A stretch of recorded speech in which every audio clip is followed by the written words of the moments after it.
Hello friends, स्वागत है आप लोगों का। आज हम लोग बात करेंगे यूट्राइन प्रोलैप्स के बारे में। प्रोलैप्स मीन्स होता है किसी भी ऑर्गन का अपने एरिया से बाहर आ जाना। तो आम भाषा में अगर यूट्राइन प्रोलैप्स को बोलें तो जो आपका यूट्रस है वो अपने एरिया से बाहर आने लगता है, मीन्स आपके वेजाइनल एरिया में दिखने लगता है।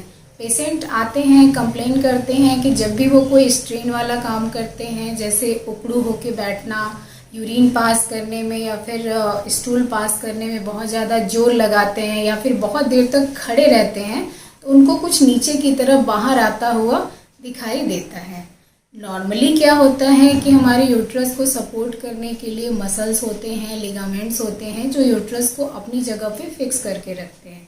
लेकिन अगर किन्हीं कारणों से ये जो मसल्स और लिगामेंट वीक हो जाते हैं तो यूट्रस जो है अपने एरिया से बाहर आने लगता है और नीचे की तरफ खिसकने लगता है। नॉर्मली ये उन लोगों में ज़्यादा देखने को मिलता है जो लोग बहुत ओल्ड एज हैं या फिर मेनोपॉजल हैं, जिनका पीरियड जा चुका है, क्योंकि जैसे जैसे एज बढ़ती है हमारे शरीर का जो हार्मोन लेवल है वो कम होने लगता है, स्पेशली एस्ट्रोजन, जो यूट्रस के मसल्स और लिगामेंट्स को सपोर्ट करने में काफ़ी हेल्प करता है। या फिर उन महिलाओं में जिनके यूट्रस में कोई बहुत बड़ा सा फाइब्रॉइड हो जिसकी वजह से यूट्रस पे प्रेशर पड़ता है और वो नीचे की तरफ खिसकने लगता है। ये उन महिलाओं में भी ज़्यादा देखने को मिलता है जिनके बहुत सारे बच्चे हों, 4-5 बच्चे हों, या फिर डिलीवरी के समय बहुत ज़्यादा प्रेशर लगाना पड़ा हो। इसीलिए डिलीवरी का जो टाइम होता है वो महिलाओं के लिए सबसे इम्पोर्टेंट टाइम होता है। इसके साथ ही साथ बच्चों में गैप भी होना बहुत ज़रूरी है। जिन महिलाओं के बच्चे जल्दी जल्दी होने लगते हैं उनके में भी ये जो मसल्स और लिगामेंट है उनके वीक होने की प्रॉब्लम आती है और यूट्राइन प्रोलैप्स देखने को मिलता है। अब ये ज़रूरी नहीं है कि जो यूट्राइन प्रोलैप्स है ये सिर्फ उन्हीं महिलाओं में देखने को मिले जिनकी एज ज़्यादा है या फिर जिनके बच्चे ज़्यादा हैं, कम गैप के हैं।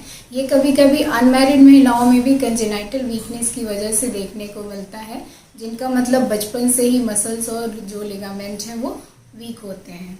यूट्राइन प्रोलैप्स को उसके कंडीशन के हिसाब से, मीन्स कि वो कितने हद तक बाहर आ रहा है, उसके हिसाब से उसकी ग्रेडिंग की जाती है।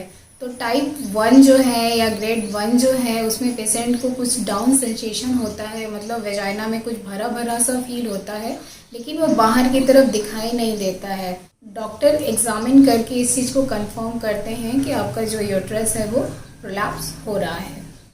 टाइप 2 में जो आपका बच्चेदानी का मुंह यानी सर्विक्स होता है वो आपके वेजाइना के मुंह पे आने लगता है, और जब भी आप स्टूल पास करेंगे या यूरिन पास करेंगे तो आप उसको ईजिली देख सकते हैं।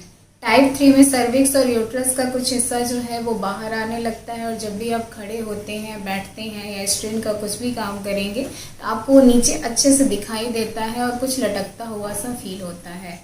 टाइप 4 में आपका पूरा का पूरा सर्विक्स, यूट्रस सब बाहर आ जाता है और आपको लगेगा कि कुछ मांस जैसा जो टुकड़ा है वो आपके वेजाइना से लटक रहा है। अब प्रोलैप्स की वजह से आपको क्या क्या परेशानी हो सकती है?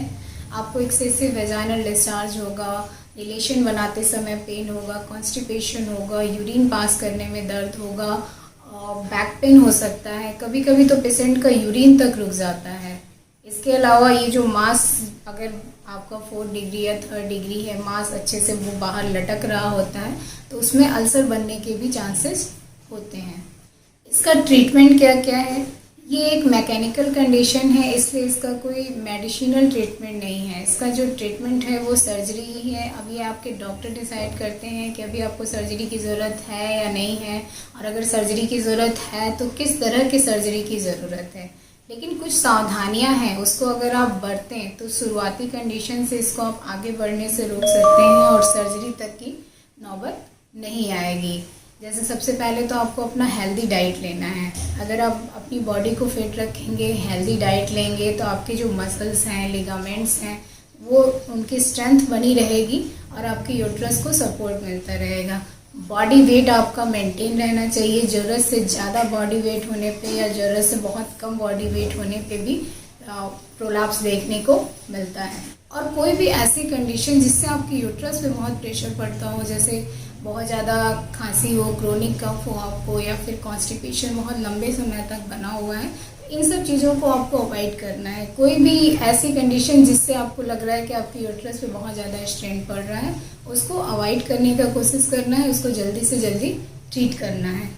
और डिलीवरी के समय आपको ध्यान रखना है कि जब भी आपकी डिलीवरी हो रही है प्रॉपर डॉक्टर के देख रेख में हो, बहुत ज़्यादा आपको प्रेशर न दिया जाए, क्योंकि ये जो डिलीवरी का टाइम है इस टाइम पे मसल्स और लिगामेंट के वीक होने के चांसेस सबसे ज़्यादा होते हैं। जैसे जैसे डिलीवरी होती है वैसे वैसे आपके जो मसल्स हैं वो वीक होने लगते हैं कि 2-3 से ज़्यादा बच्चे नहीं करना है और बच्चों में कम से कम 3-4 साल का गैप देना है। अब सर्जरी 2 तरह की होती है।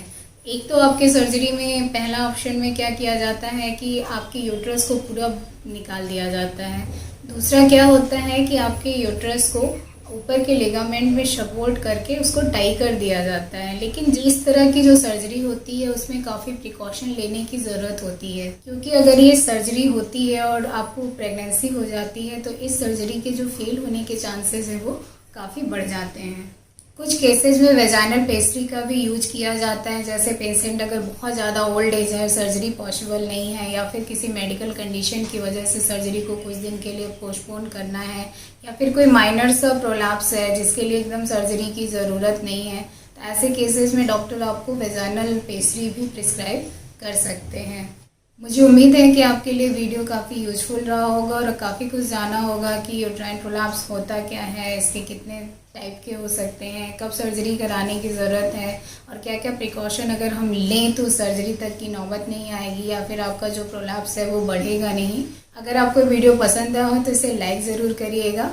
Thank you.